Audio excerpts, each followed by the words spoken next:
What's happening in the world right now, coming up on NTD News. First, our top stories.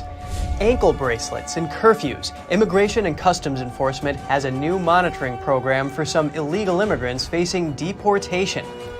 The Biden administration today revealing new rules to curb fossil fuels. Meanwhile, Democratic Senator Joe Manchin indicating he'll oppose the administration's measures. Find out why. Former President Trump comes out swinging at a town hall in New Hampshire yesterday. We have the summary from the event and reactions from voters. Is artificial intelligence revolutionizing finance and even disrupting the entire field? Find out how AI is impacting the industry in ways experts could not anticipate.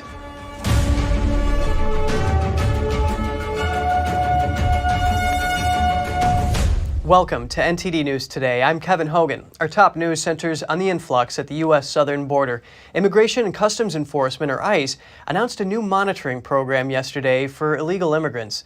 Some of those facing deportation will be forced to wear ankle bracelets and abide by curfews. NTD's Daniel Monahan has more on the new program. The program is known as Family Expedited Removal Management. It will force some heads of households to wear a GPS ankle monitor so that ICE officials can continuously monitor them. The heads of the households will also be subject to a curfew from 11 p.m. to 5 a.m. The process is designed to ensure that families who claim a credible fear of persecution turn up for their interviews with immigration services on time. Under the program, heads of the families will also not need to be held in detention centers. Homeland Security Secretary Alejandro Mayorkas says the government has no plans to bring the detention policy back. We are a nation of immigrants. We are also a nation of laws. But Mayorkas says that our current immigration laws are outdated. The solution we are implementing are the best available within our current legal authority, but they are short-term solutions to a decades-old problem. The secretary accuses Congress of not doing its job on immigration reform. The new program will also help ICE to locate families who do not qualify for the credible fear status, so they can thus be removed from the U.S. within 30 days under the Expedited Removal Program. In related news, groups of illegal immigrants have been lining up in a temporary staging area known as Camp Monument in Brownsville, Texas. Brownsville sits across the Rio Grande River from Matamoros, Mexico. Rights activists say migrants have been purchasing pool floats and life jackets to prepare to cross the river. The scene comes as Title 42 expires. The pandemic-era policy has allowed U.S. authorities to swiftly expel hundreds of thousands of illegal immigrants back to Mexico. Secretary Mayorkas sought to allay concerns about the border post-Title 42. The lifting of the Title 42 public health order does not mean our border is open. The secretary says enforcement under Title 8 means tougher consequences for those who cross the border illegally. Daniel Monahan, NTD News. Another challenge facing America, tough talks ahead of a looming threat of the U.S. government defaulting on its debt on June 1st. We hear statements from both sides, concerns about the nation's cash flow, and what an expert says can lead to prosperity and more opportunities for Americans to invest.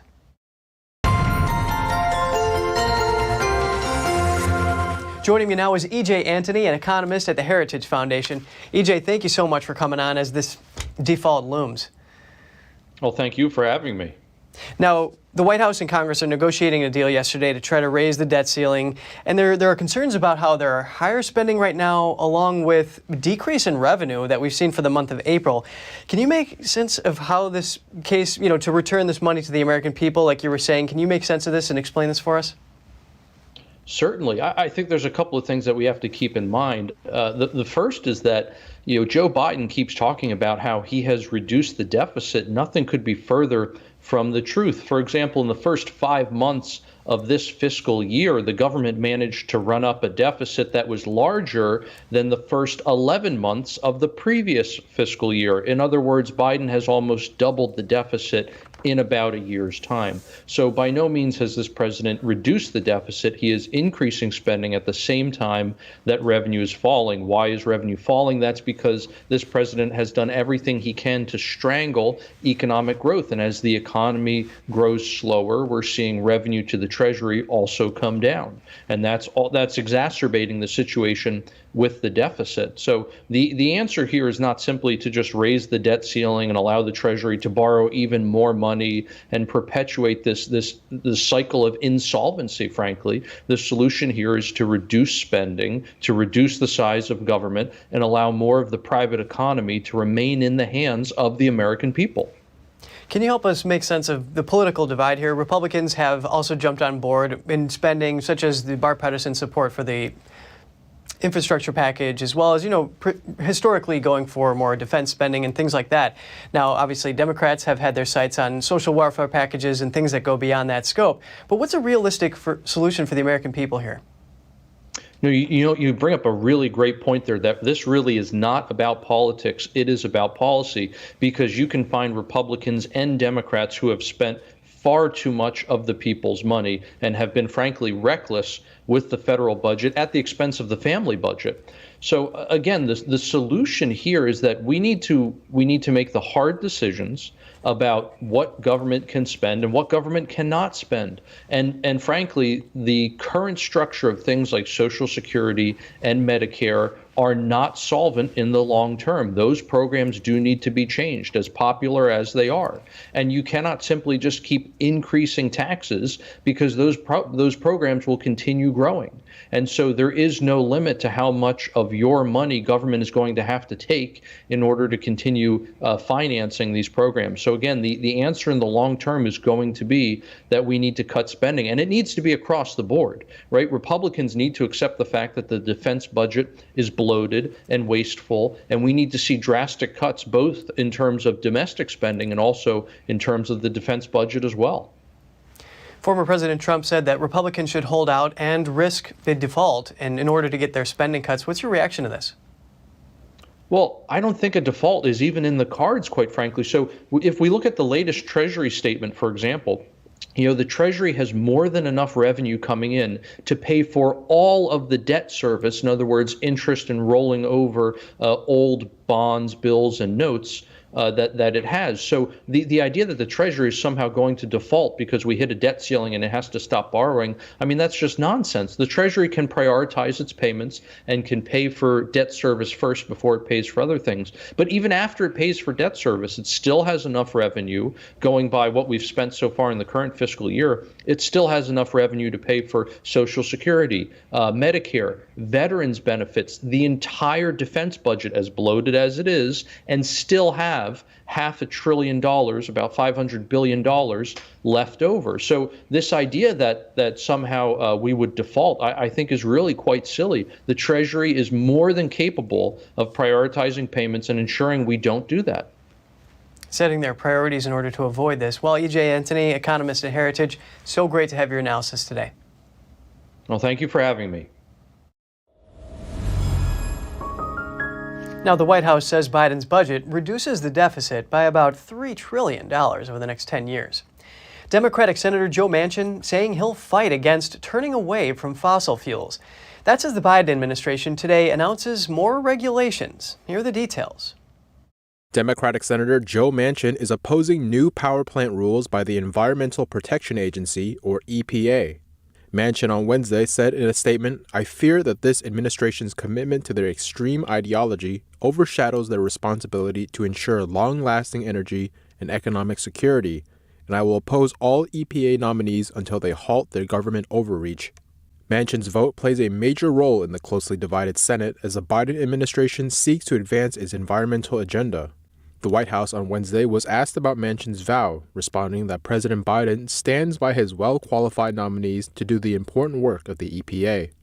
The EPA's new rules released on Thursday would impact new and old power infrastructure. That includes new natural gas turbines and the country's existing coal fleet.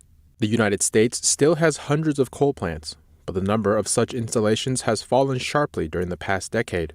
EPA Administrator Michael Regan told reporters on Wednesday that the standards are about clean air to breathe, saying they would yield substantial health benefits as well as regulatory certainty for the energy sector. Manchin was critical to the creation and passage of the 2021 Infrastructure Bill and the 2022 Inflation Reduction Act. But in his Wednesday statement, he said that neither the bipartisan infrastructure law nor the Inflation Reduction Act gave new authority to regulate power plant emission standards. Manchin previously said he would go as far as to repeal the Inflation Reduction Act in order to protect fossil fuels. Former President Trump took part in the first televised town hall of the 2024 presidential election yesterday. It was held in the critical early primary state of New Hampshire. The GOP frontrunner addressed allegations and answered questions from voters. NTD's Jeremy Sandberg has the summary of last night's event. Donald Trump. Former President Trump received a standing ovation when he took the stage in New Hampshire on Wednesday. The Republican frontrunner in the 2024 presidential race answering a slew of questions around investigations and allegations from the event moderator. We were negotiating with NARA. All of a sudden, they raid our house. When Biden had his documents, he won't give back the 1,850 boxes. And you're going to find some real gems in there. But it was Biden who alerted them that he had the documents. The National Archives reached out to you to get your documents back. Why did you not turn them over when you got a subpoena asking for you to turn them over? We were negotiating with them. Trump responded to questions about recent lawsuits in this week's verdict in the Jean E. Carroll case, saying he has no idea who she is and that it's a made-up story. In Washington, D.C., you cannot get a fair trial. You cannot. Just like in New York City, you can't get a fair trial either. The 2024 presidential candidate was asked what he would say to voters who think it should disqualify him from running for office again. Well, there aren't too many of them because my poll numbers just came out and they went up. Trump stood firm on his position that underhanded means were used against him in the 2020 election. He also answered questions from voters. If elected president again, what is the first thing you would do to help bring down the cost to make things more affordable? Drill, baby, drill. He says he would pardon many, but not all, of the January 6 rioters if re-elected. If you look at Antifa, look at what they've done to Minneapolis and so many other places. Look at what they did to Seattle and BLM. Many people were killed. These people, I'm not trying to justify anything, but you have two standards of justice in this country. When asked if he would commit to accepting the results of the 2024 presidential election, Trump said he'd be honored to if he thought it was an honest election. Jeremy Sandberg, NTD News. Voters in Los Angeles weighed in on the town hall afterwards, and as you can imagine, reactions were pretty mixed. Here's what they were saying. Watch this. Despite whether you like Trump or not, he's probably going to be the Republican candidate. So I want to hear what he has to say about the actual things that are going to affect people's lives. You know what I mean? It's really hard to get a job anywhere else if you're a convicted felon, and you shouldn't be able to hold elected office if you're a convicted felon either. I also don't really think that it's appropriate that CNN is spearheading his campaign for him. They're supposed to be an impartial news network, and if he wants to campaign, that's fine. Nobody can stop him, but he shouldn't be celebrated and supported by what's supposed to be a bipartisan, impartial news channel. He has my vote, for sure. When he was actually president, things were a lot better than Mr. Brandon or Biden, whatever his name is. I think the economy was doing a lot better under him, for sure. I think that he has a lot of good ideas and is a good leader when it comes to the important things, but vocally and publicly, I think he's a horrible human being. And as a representative of the country, I don't think he'll be a good one. Trump's appearance on CNN was his first since before becoming president in 2016. He said on Truth Social the network offered him a deal he couldn't refuse.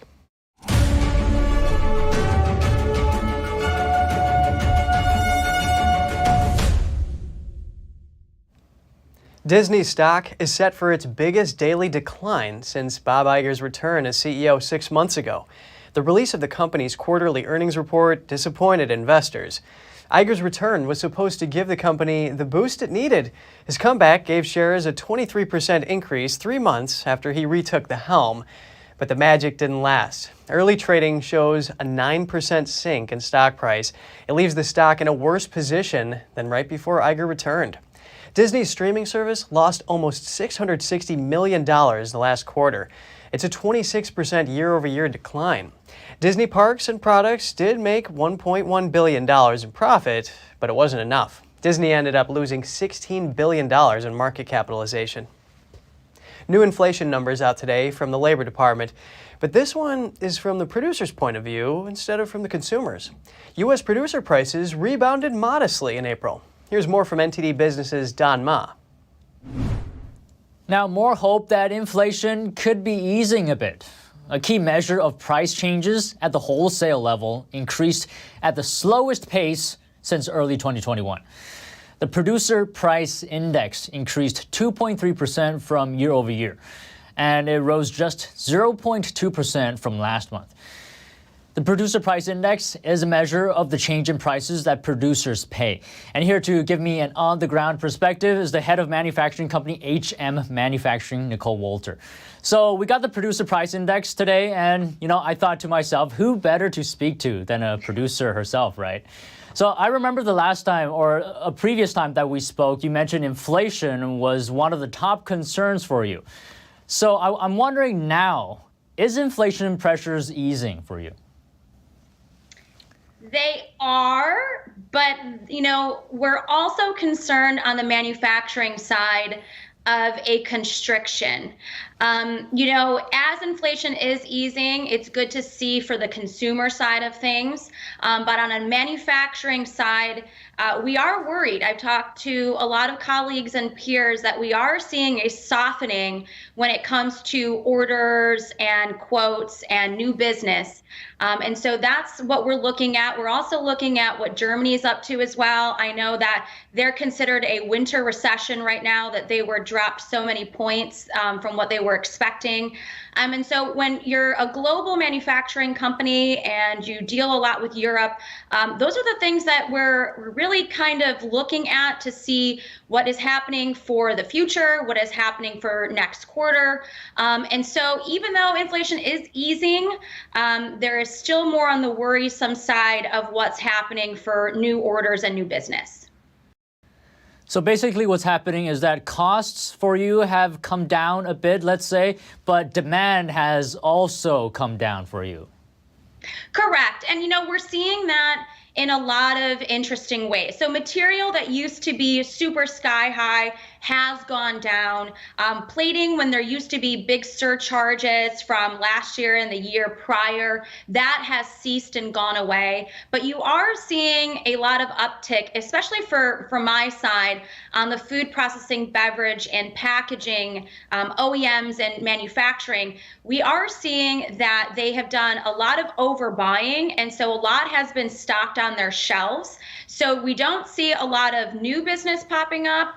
And we also are seeing where a lot of my people, essentially, like my workers, my team members, they're also seeing a slowdown and they're kind of getting concerned. But when you look at companies as a whole, they're also asking for some rebates and seeing how they can start doing some cost cutting from last year to this year. So you mentioned a couple of points here, and I want to touch on them, but just a quick follow-up on costs coming down for you. What exactly have come down? So for us, it's more on the material side, it's the plating side, heat treating, and I do see some softening in the wage market as well, which is really interesting because before it was a mad dash to try to keep your team members, try to hire. Everyone was kind of throwing money at the problem. And you do start to see, especially in manufacturing, where there's a lot of more stability in terms of people not leaving companies and going to another competitor for a couple extra bucks or things of that nature. But your burden rates definitely are not going down. I mean, my machine rates that I did in terms of new purchases, that's a fixed rate. So your burdens are still kind of creeping up, but in terms of everything else, like your materials, your raw materials, your purchasing, like subcategories, that has gone down a lot. All right. Thank you, Nicole. Great having you on today. Yeah, thank you so much. Now, 80% of the monthly rise in the PPI was due to services. That's things like food wholesaling and healthcare related costs. Back to you. Thanks for the update, Don. Would you let a chatbot powered by artificial intelligence make your financial decisions? Two recent reports are adding fuel to the debate.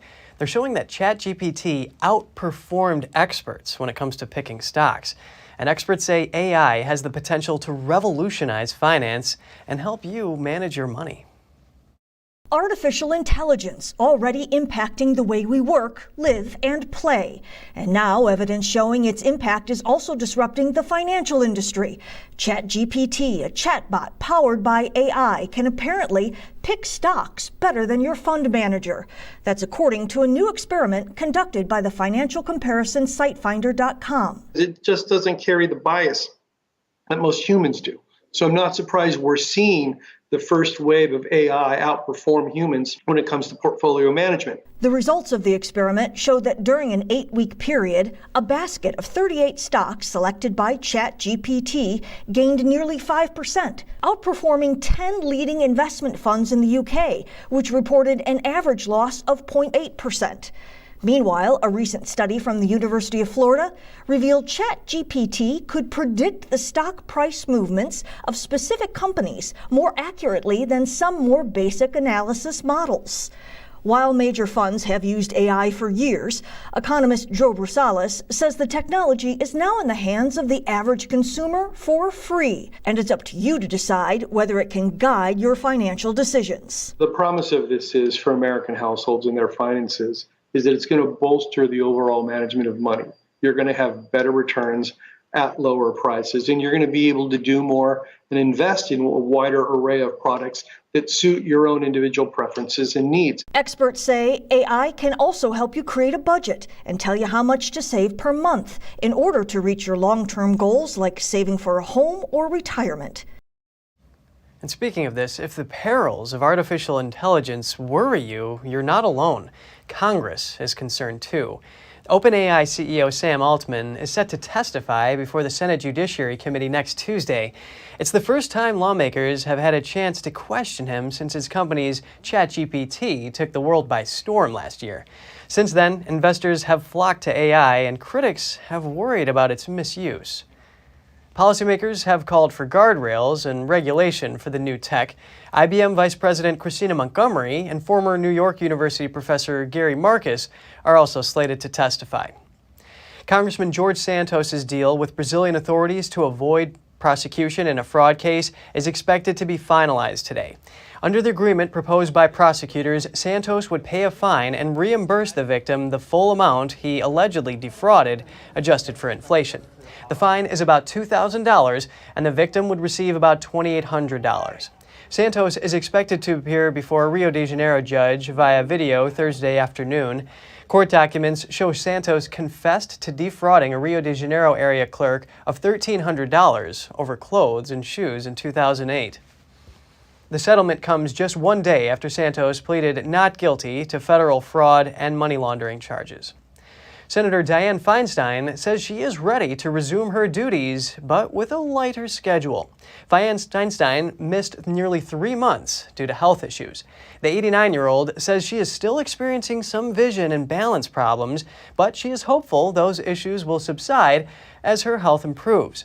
Feinstein had faced growing calls to resign during her months-long absence, most notably from fellow California Democrats and the New York Times editorial board.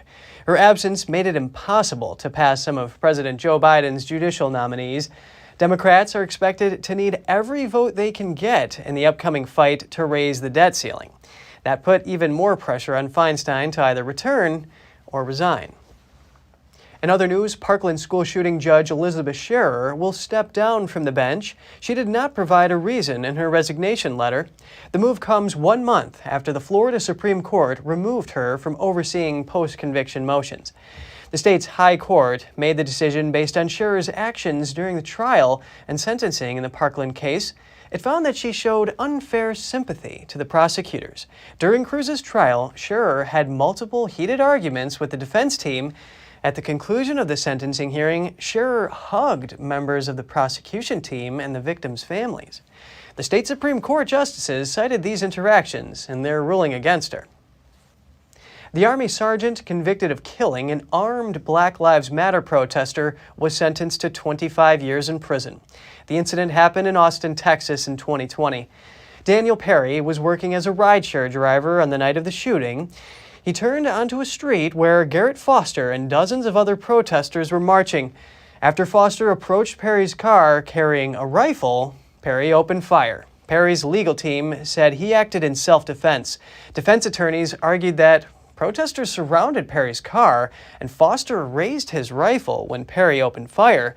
Prosecution witnesses said they did not see Foster raise his weapon. Prosecutors argued that Perry could have simply continued driving instead of shooting Foster. Texas Governor Greg Abbott has indicated he would pardon Perry, but he would need a recommendation from the Board of Pardons and Paroles.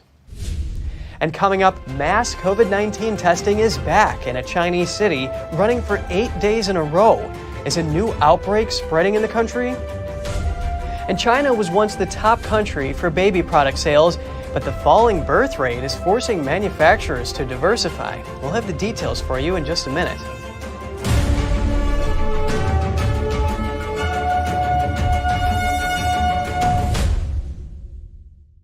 Did you know ESG is impacting every part of your life? From rising gas prices to global food shortages to out-of-control inflation, even losing your freedom of speech and being censored on the internet. It's all being driven by ESG ideology. Who's in control? What can you do about it? Find out in The Shadow State, the first documentary exposing ESG. The ESG movement of governments and corporations operates in the shadows. Only the light of truth can expose it. Watch The Shadow State documentary, streaming now. Have you ever considered getting a walk-in tub? Well, look no further. Safe Step's best offer just got better. When you purchase your brand new Safe Step walk-in tub, you'll receive a free shower package. Yes, a free shower package. And if you call today, you'll also receive $1,600 off. Call now to receive a free shower package plus $1,600 off with the purchase of your brand new Safe Step walk-in tub.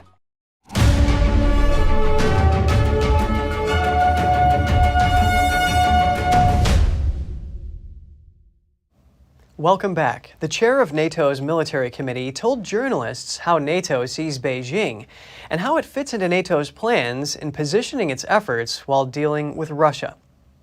NATO sees China not as a threat, but as a challenge. And the difference is when we talk about these military plans is that NATO is not working on military plans against China. We are working on military plans against Russia and the terrorist groups. Admiral Bauer also made a prediction on the war in Ukraine.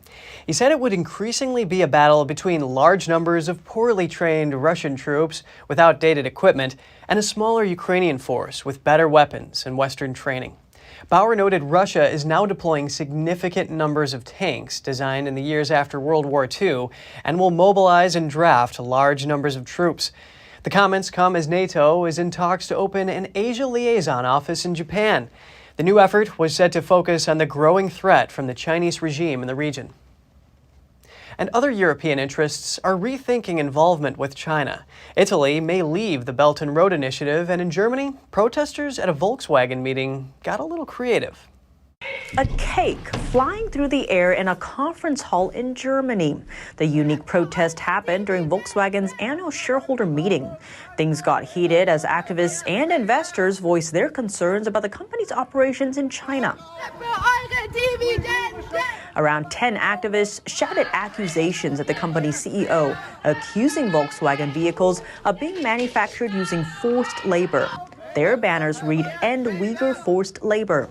The United Nations has raised alarms about China's treatment of Uyghurs in Xinjiang, known locally as East Turkestan, suggesting that it may constitute crimes against humanity.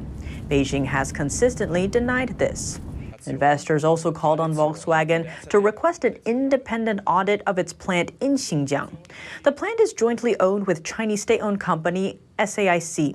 Ralph Brandstater, Volkswagen's China chief, defended the company's position, saying, quote, "We do not see any evidence of human rights abuses at the plant." Tensions reached a boiling point when an unidentified activist threw a cake at a shareholder, causing commotion near the stage. Volkswagen's supervisory board chairman had been speaking on the stage at the time. China could be on the brink of losing a major player in Europe. Italy says it's weighing whether to leave China's global infrastructure initiative, known as the Belt and Road. Italy caused a stir back in 2019. That's when it became the only G7 nation to sign on to the investment pact. The G7 includes the world's 7 wealthiest nations. But now, the nation seems to be having second thoughts. Italy's prime minister recently told House Speaker Kevin McCarthy that her government is in favor of exiting the deal. As a member of the Belt and Road, Italy has been called a middle power bridge used by Beijing and Moscow. That's because Italy is part of 3 major alliances in the Western world: NATO, the European Union, and the G7. In 2021, the European Central Bank's former governor froze the Belt and Road Agreement when he took power in Rome. And now, with the country's new government, geopolitics has entered the spotlight. The former governor had signaled support for Taiwan, which Communist China sees as its own territory. That's despite the Chinese Communist Party never having ruled the island. But deepening economic ties with Beijing, such as the Belt and Road, would put that promise in jeopardy. Italy has until the end of the year to decide whether to renew the Belt and Road deal. While the world is throwing off the shackles of COVID-19, in certain parts of China, pandemic control measures are making a comeback. Last Friday, the World Health Organization's Director General declared that COVID-19 is no longer a global emergency, marking a symbolic end to the pandemic. Yet, on the same day, mass COVID-19 testing resumed in Dongguan, a city in southern China. The mandate will last for 8 consecutive days.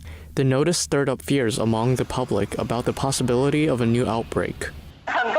Many people were panicked and worried when the news broke. Each test comes with a fee of about $2. Some question whether the mass testing mandate was driven by interest groups seeking to leech off the benefits. They used to impose these tests just for money. I didn't feel well for 2 months after doing these tests, so I stopped. Then the police came with vaccination officers and forced me to do them. The testing rollout follows China's Labor Day travel boom in early May. Many reported symptoms like sore throats and coughing after the 5-day break. Universities, including those in Beijing and Wuhan, have reset their quarantine sites, some already overflowing with patients. Responding to the WHO announcement, China's top pandemic control officials said the country will remain vigilant and move forward with vaccination efforts. Beijing didn't drop its strict zero COVID-19 policy until late 2022. The regime touted a decisive victory over the virus in February, despite mounting doubts and accusations of lacking transparency. Staying in China, sales of baby and children's products are shrinking after last year's historic population decline. For manufacturers, the scramble is on to develop new streams of revenue. Pushchairs, onesies, and cuddly toys. Items in the baby aisle are facing declining sales in China as more people in the country forgo having children. China's population drop is forcing companies that make things for babies or children to diversify or seek buyers overseas. Yang Zhang is one of them. She's the founder and CEO of children's clothing company Nachna Kids, which is now making more clothes for grown-ups. We have a lot of parent-child outfits. For example, a piece of clothing which I would previously only have made for children, I will now ask my tailor to make an adult version. Right now, the sales volume of adult clothing is actually pretty large. This is how we're currently preparing for the declining birth rate. We have considered making pets clothing as well, but our team is relatively small. Last year, China's population fell for the first time in 6 decades. And in April, India officially became the world's most populous country. The knock-on effects have been swift. China's market for baby food and diapers is the world's largest, but it's expected to contract this year for the first time since Euromonitor began keeping data in 2012. The research firm estimates that the market will shrink by 2% to $37.2 billion by 2025. Baby companies are going to face declining margins. Sean Rain is the managing director of China Market Research Group. For years, China has been the major growth driver for the world's largest baby care companies, whether it be infant formula or diapers or children's toys. What's happening is a lot of these multinational brands are starting to focus on India, because India is still continuing to grow and has eclipsed China as the world's largest country in terms of population. Birth rate declines are not expected to end anytime soon, with analysts noting young Chinese adults are not keen to have more than one or even any kids due to the sky-high costs of child rearing. And if you have any news tips or feedback for the show, don't hesitate to email us at news.today@ntd.com. And after the break, a truck transporting oxygen tanks bursts into flames on an Italian street. Meanwhile, in Germany, an apartment building blast injures several police officers. Latvia imposes a strict new language rule on its ethnic Russian population. Learn Latvian or leave. We'll have more for you in just a minute right here on NTD News Today.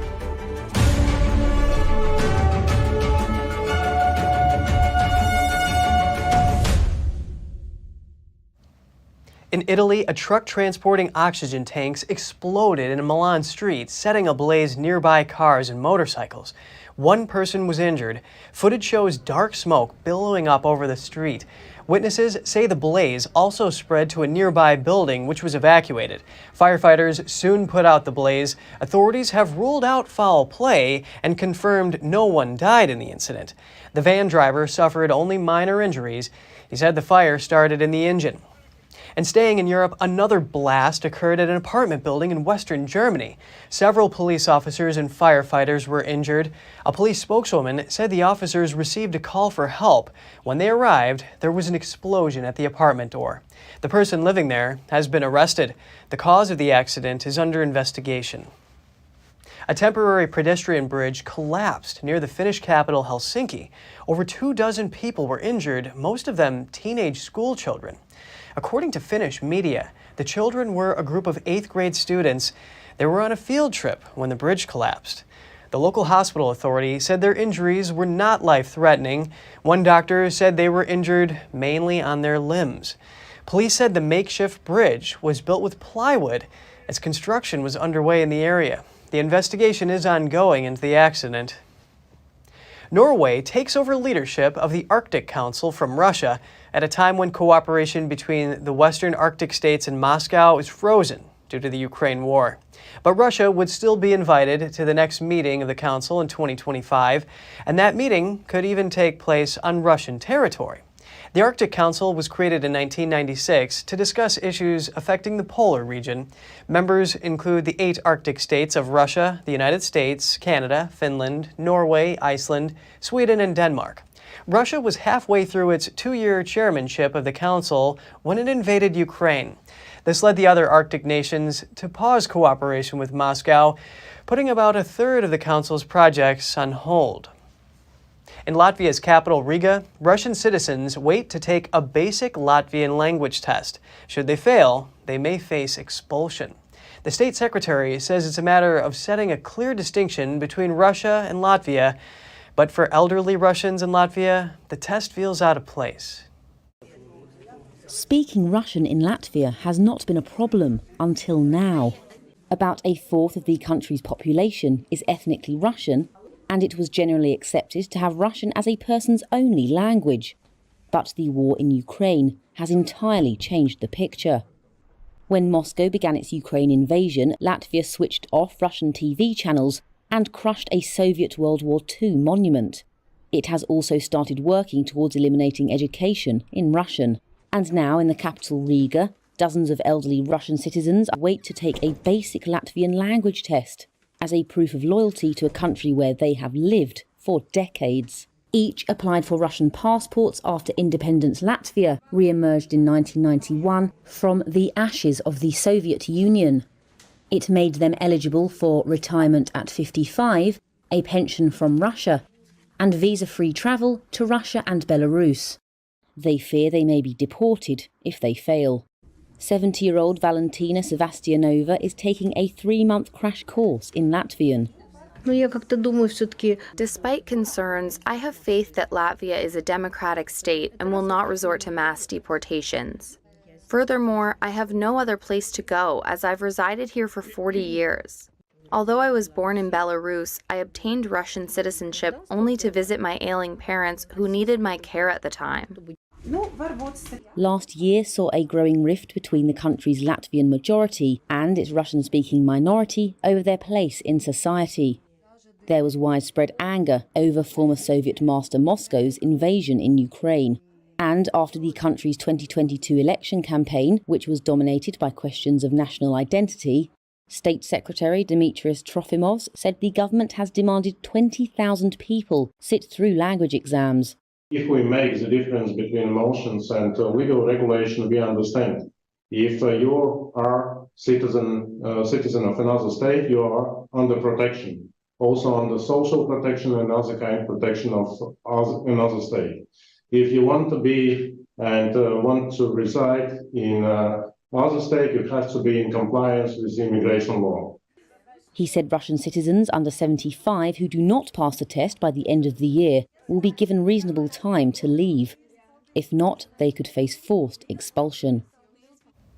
Poland has renamed Kaliningrad in its official documents. The Kremlin yesterday called this a hostile act as bilateral ties continue to fray over the war in Ukraine. Kaliningrad was known by the German name of Königsberg until after World War II, when it was annexed by the Soviet Union and renamed to honor Soviet politician Mikhail Kalinin. Warsaw said that Kalinin's connection to a 1940 massacre when thousands of Polish military officers were executed by Soviet forces had negative connotations. The new name for the city is Królewiec, which is what it was known by under the Kingdom of Poland in the 15th and 16th centuries. Turning to Spain during extremely hot days, the government says it will ban some outdoor work. It will come into effect during alerts of severe or extreme high temperatures. The measures will affect outdoor work like street cleaning, construction work, and farming. The move is a reaction to a prolonged drought currently affecting parts of Spain. The equivalent of over $2.4 billion are being used to help alleviate the impact. Spain this year registered the driest start to a year since records started. It experienced less than half the usual average rainfall during the first 4 months of the year. The country also recorded 11 hotter than normal days so far this year, more than twice the number typically observed during an entire year. Just ahead, Christie's holds an auction featuring a staggering 700 pieces of jewelry, but the sale is mired in controversy over how the fortune was obtained. And Italy's tourism agency has turned a Renaissance painting into a digital influencer, and Italians aren't happy about it. Find out more about the $10 million campaign when we come back.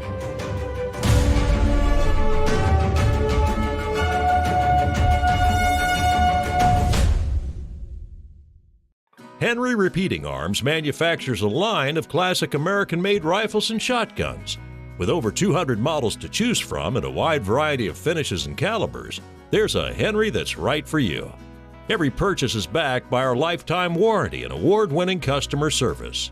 We invite you to order a copy of our free catalog and decals. Simply call the number on your screen or visit henryusa.com. That's henryusa.com. The Fixture Pioneer, CGM. Professional AI intelligent fixtures. All-round integration of 4 systems. High precision, high durability, high quality. 2-micrometer repetition accuracy. More than 80 patent certificates. ISO 9001 approved. Precision clamping to meet your every need. CGM has it all. Pride of Taiwan. CGM.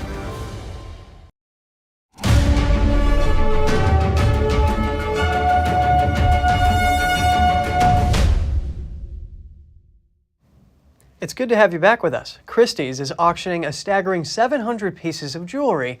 They're from the collection of an heiress whose husband built his fortune from desperate Jews as they fled Nazi Germany.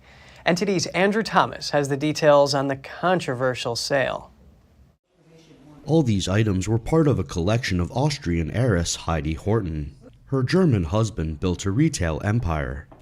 Auction house Christie's says the sale is expected to bring in $150 million. There is a huge amount of jewelry from all of the famous jewelry houses, Cartier, Bulgari, Van Cleef, Harry Winston. It really is an array of the best from the jewelers in the 70s and 80s and even on into the 2000s. Horton's husband, Helmut, bought his first store in 1936 from Jewish owners. Peter Ursus is a historian at the University of Würzburg in Germany. The German author was commissioned by Heidi Horton to look into her husband's business empire. There was no confiscation. He bought, but to be sure, he profited. He took advantage from the bad circumstances, from the pressure to the Jewish owners. But the auction has been mired in controversy. Christie's said it plans to donate some of the profits to Holocaust education. Rabbi Abraham Cooper says it's not about writing a check. Number one, if Christie's wants to do the right thing, and they should, they need to halt the sale. Halt it now before it's complete. Proceeds are set to go to Heidi Horton's Vienna Art Museum, welfare for children, and medical research. 100% of the final sale proceeds will go to philanthropic causes. I think that was very important. We wanted to be transparent about that. And hopefully, we cannot erase history, but hopefully the money from this sale will go to do good in the future. The sale has already begun online. The auction will also take place live and in person on Wednesday and Friday. Andrew Thomas, NTD News. An iconic Renaissance painting has become a virtual influencer. Italy's tourism agency spent $10 million on the project, but it's met with widespread condemnation. NTD's Andrew Thomas has the details. Renaissance master Sandro Botticelli painted the birth of Venus in Florence around 1485. The work depicts the goddess Venus, a symbol of love, beauty, and desire, emerging from a giant scallop shell. Now, a recent government ad campaign has turned Botticelli's Venus into a modern-day influencer. It was born from the desire to look for an image that was an icon that could represent somehow art, Italian style, around the world. Because this campaign is created for overseas markets, obviously, it is not created for Italy. Headlines in Italian newspapers have described the campaign as grotesque and vulgar. Advertising critics also point to the campaign's poor production value. Let's start from the images itself. They were not recorded by Armando Testa, not at all. Everything in this campaign seems to be stock images and stock videos. Some say that Botticelli would be rolling in his grave. Perhaps Botticelli would not be happy about this, as happens to artists when they feel something of theirs is being stolen, their ideas. In fact, I must be sincere. I think that these images are lying because we absolutely cannot define as Venus and call Venus this figure that has been created. It is an image inspired by Venus. The CEO of Italy's National Agency for Tourism defended the $150,000 ad campaign. The fact that it has become so viral and that important brands and the creative among the web users have made her come alive, putting her in disparate context, I find interesting in terms of social communication. It means that despite the impact, it seems that our campaign is more appealing than they want to admit. Tourism is an important industry for Italy. The country welcomed around 17 million visitors in 2022, bringing in roughly $14 billion. That's according to Italian business association Confcommercio. Andrew Thomas, NTD News. From marketing to space exploration, NASA conducted a test of its redesigned RS-25 engine. It's for future flights of the Space Launch System rocket. It's the latest step in efforts for a return trip to the moon and eventually even to Mars. The hot fire test took place at the agency's Stennis Space Center near Bay St. Louis, Mississippi. The new engines will help power future Artemis missions to the moon, beginning with Artemis 5. During the latest tests, engineers fired the engine for about 10.5 minutes, the same amount of time the engines must operate to help power SLS to space. There has never been, and never, not on the drawing board, a rocket engine that uses this propellant combination, which is high performance propellant, to this thrust level as efficiently as it does. One good test is worth 1,000 expert opinions. So as you can imagine, in the development of a stage like this, there's endless design, analysis, assumptions that are made, and the only way to prove that is to test it. With Artemis missions, NASA aims to send humans to the moon and take a step towards Mars, but the agency didn't say when the next phase of the project would take place. Space tourism may soon be getting a bit closer to reality. A California startup says it will use a SpaceX rocket to launch what it hopes will be the world's first commercial space station into orbit. VAST is hoping for a launch date as early as August 2025. Founder Jed McCaleb says he's investing $300 million of his own money into the project, but he says it may cost even more than that. VAST says it will use a SpaceX Falcon 9 rocket to launch its Haven 1 space station, and it hopes to then sell four crewed seats on the first mission to the outpost. No word yet on how much those tickets would cost, and VAST isn't without competition. Other companies are also working to develop private space stations. Several have the support of NASA, which is looking to replace the aging International Space Station that's been in orbit for 23 years. And still to come, a historic first at this year's Westminster Dog Show. Final winner Buddy Holly bested thousands of competitors, the first one of his breed to win. Details to come on NTD News Today.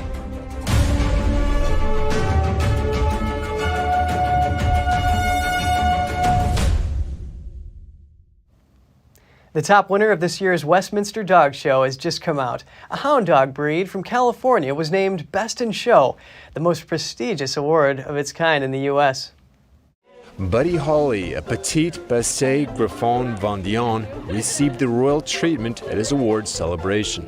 The 6-year-old male beat out 3,000 dogs from over 200 breeds, taking home the title of Best in Show at this year's Westminster Dog Show.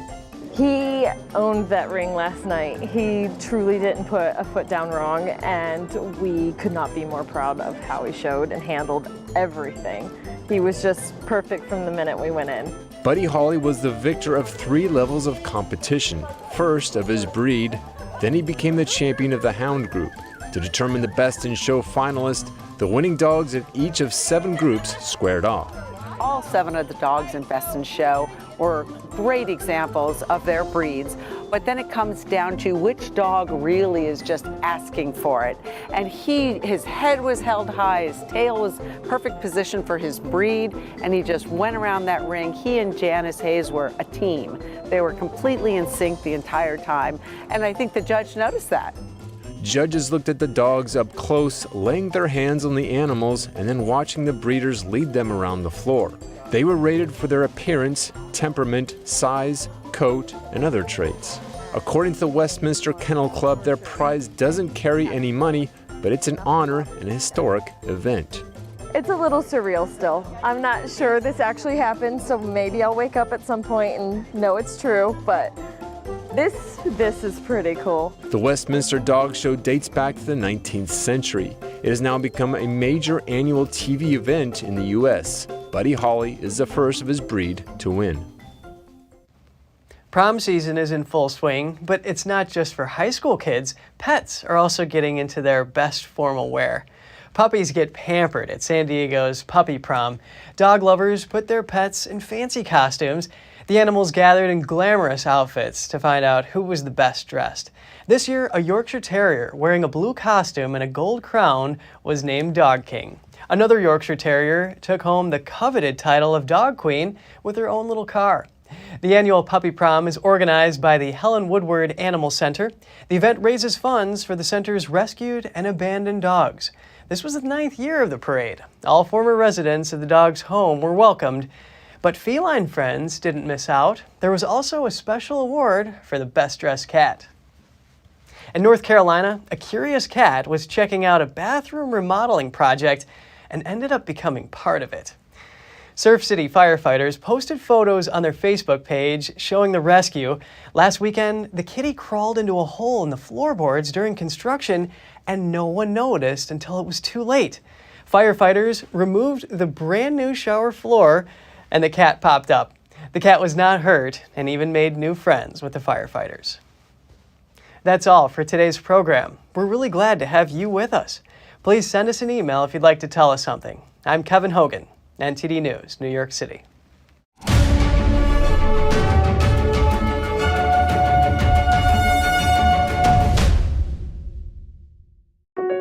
He had a bat, a little glove, a ball, just 24 hours a day. That's all he could think about. He would say, you know, I used to be a tall baseball player. I would correct him and say, oh yes, you will be a tall baseball player. Then he started pointing to pictures of Lou Gehrig's mother and saying, this is you. I was like, is this real? Is it not real? I did a past life regression. That to me was really where the proof came through. Watch the full episode this Saturday on NTD Television at 9 p.m. Eastern Time and on Epic TV at 9:15.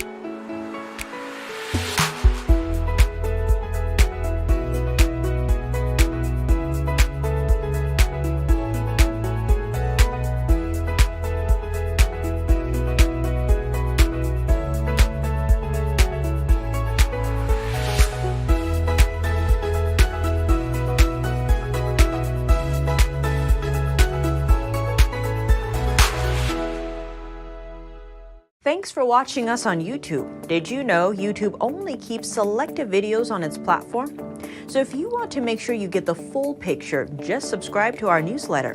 Go to newsletter.ntd.com and sign up. It's free.